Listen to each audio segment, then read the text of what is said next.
Bienvenue à tous pour les dernières mises à jour sur notre chaîne d'information. Nous espérons que les informations que nous fournissons vous donnent une perspective plus large sur ce qui se passe autour de nous. Veuillez nous soutenir avec un like et vous abonner à notre chaîne. Merci beaucoup. Donald Trump a two less enemies necessaires. D'un côté, Donald Trump, l'ancien et peut-être futur président des États-Unis, semble singulièrement incompétent.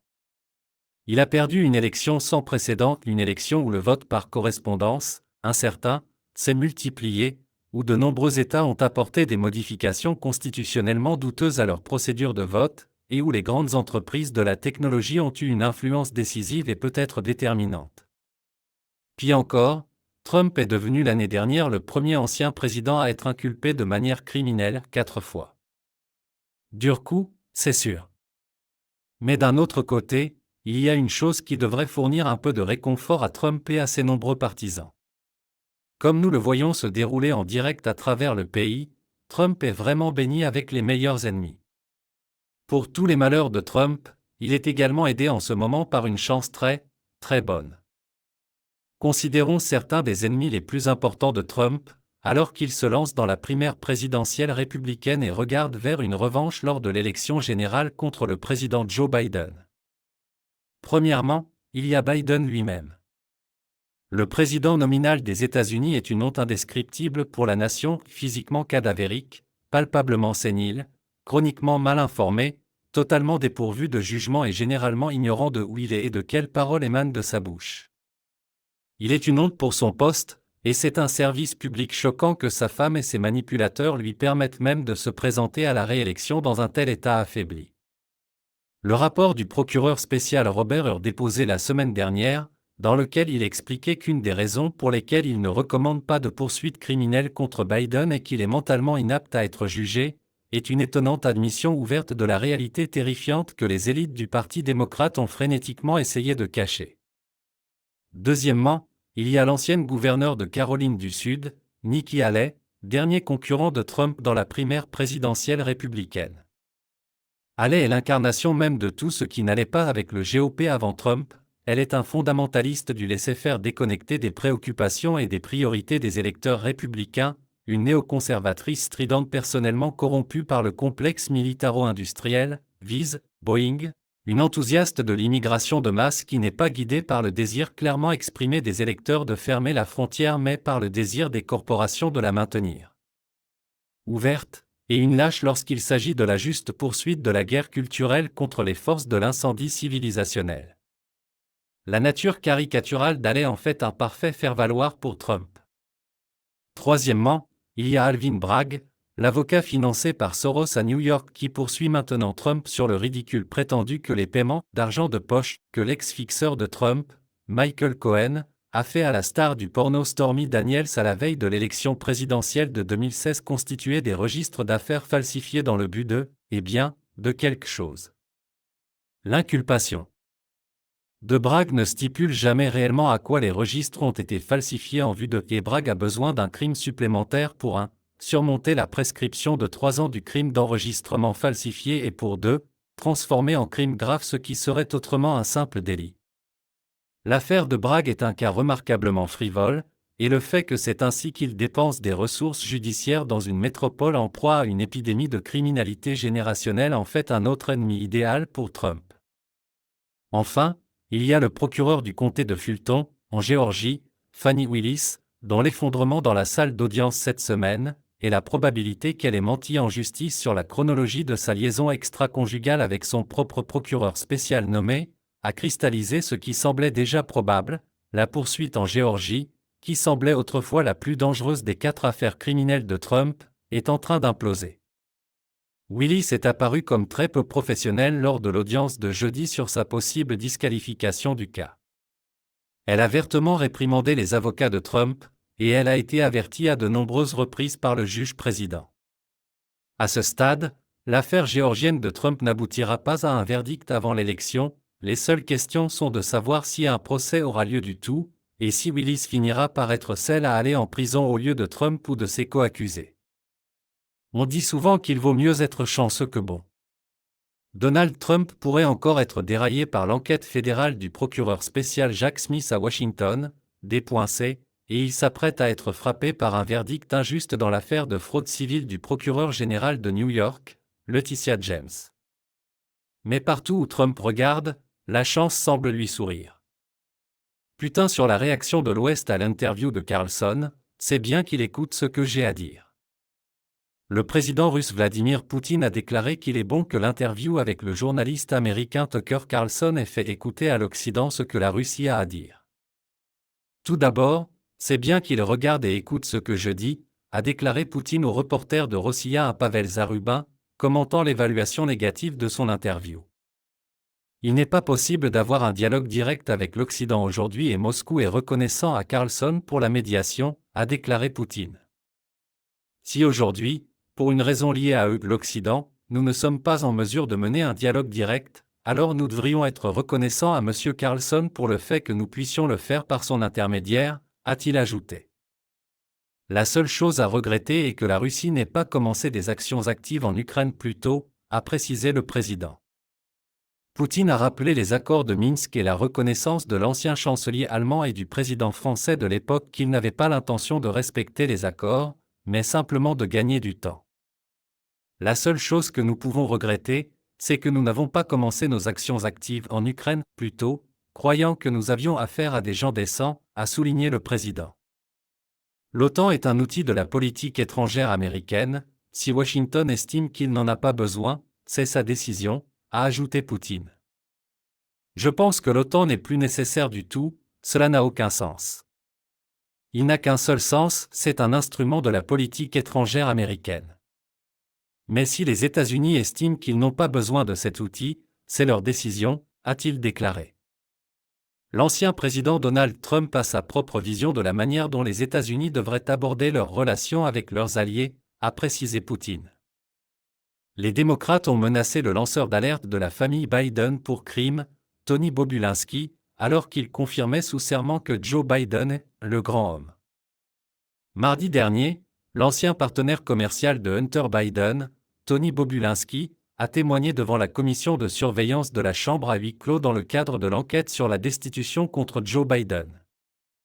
Selon le compte rendu publié vendredi, les législateurs démocrates ont menacé Tony Bobulinski alors qu'il confirmait sous serment que Joe Biden est effectivement le grand homme.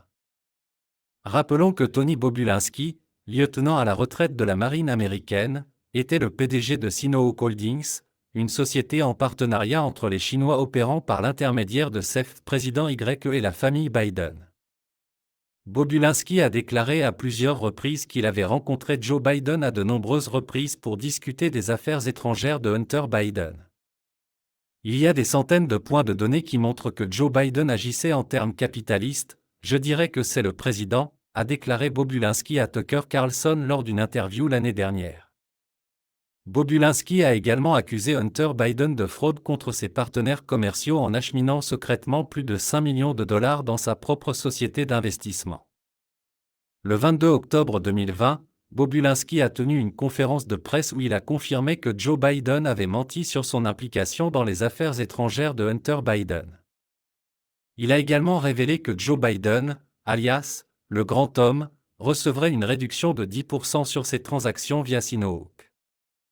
Dans de nombreuses communications avec Hunter, Walker, Gilliard et Jim Biden concernant la répartition de la propriété de Sinohawk, le 13 mai 2017, j'ai reçu un courriel concernant la répartition de la propriété qui dit 10% détenu par H pour le grand homme. Dans cet email, il est clair que H désigne Hunter, grand homme, son père, Joe Biden, a déclaré Bobulinski. Bobulinski a poursuivi, en fait, Hunter a souvent appelé son père le grand homme ou mon président. Tony Bobulinski a déclaré qu'il était clair pour lui de ne pas mentionner l'implication de Joe Biden par écrit. Tony Bobulinski a déclaré au Congrès, la seule raison pour laquelle ces transactions commerciales internationales ont eu lieu, avec des dizaines de millions de dollars allant directement à la famille Biden, est que Joe Biden était en haute fonction. L'entreprise familiale Biden était Joe Biden, point final. La commission de surveillance a publié vendredi le compte rendu du témoignage de Bobulinski. Voici les principaux points à retenir du témoignage de Bobulinski selon les républicains de la commission de surveillance. Joe Biden était la marque vendue par la famille Biden.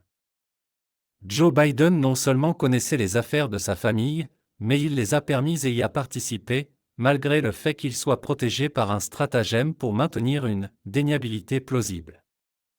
Tony Bobulinski a essayé de convaincre d'autres associés de la famille Biden de dire la vérité sur l'implication de Joe Biden dans les affaires de sa famille. Cependant, l'un d'eux a répondu « Tu vas juste nous enterrer tous, mec. » Joe Biden, le grand homme. Joe Biden a maintes fois menti au peuple américain sur sa connaissance et sa participation aux affaires de sa famille. Pendant l'interview transcrite, les démocrates ont fait une démonstration honteuse en hurlant sur M. Bobulinski, en le coupant, en le rabaissant et en le menaçant.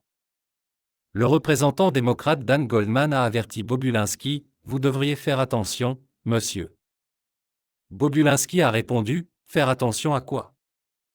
Les représentants démocrates Dan Goldman et Jem Raskin ont rabaissé Bobulinski. Raskin et un autre avocat ont également hurlé sur Bobulinski. Goldman a qualifié Bobulinski de « ce gars-là ». Un jugement attendo dans le procès de 370 millions de dollars pour fraude de Donald Trump à New York. Un juge a retardé le jugement pour fixer l'amende dans le procès sur les activités commerciales de Trump à New York après que de nouvelles informations soient apparues tardivement. Un juge devrait se prononcer sur la question de savoir si Donald Trump devrait payer une amende de 370 millions de dollars dans son procès pour fraude à New York et être interdit à vie de l'industrie immobilière de New York.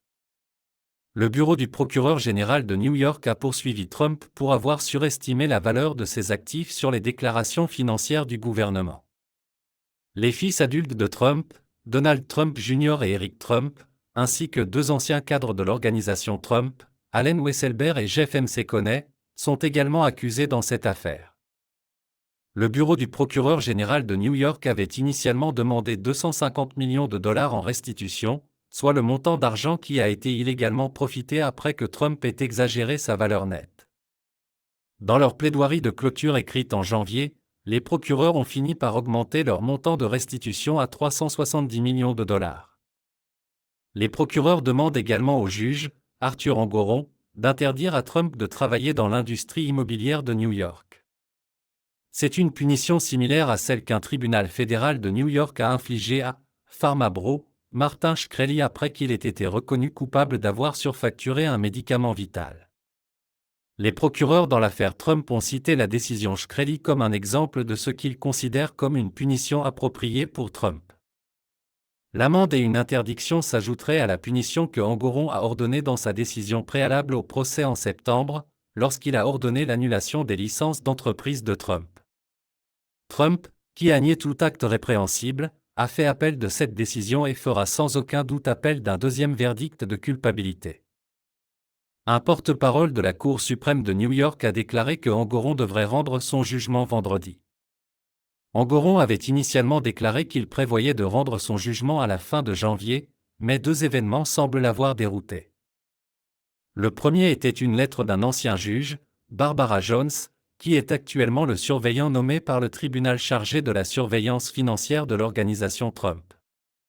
Dans une lettre soumise au tribunal fin janvier, Jones a déclaré que l'organisation Trump avait soumis des divulgations financières qui sont soit incomplètes, présentent des résultats de manière incohérente ou contiennent des erreurs.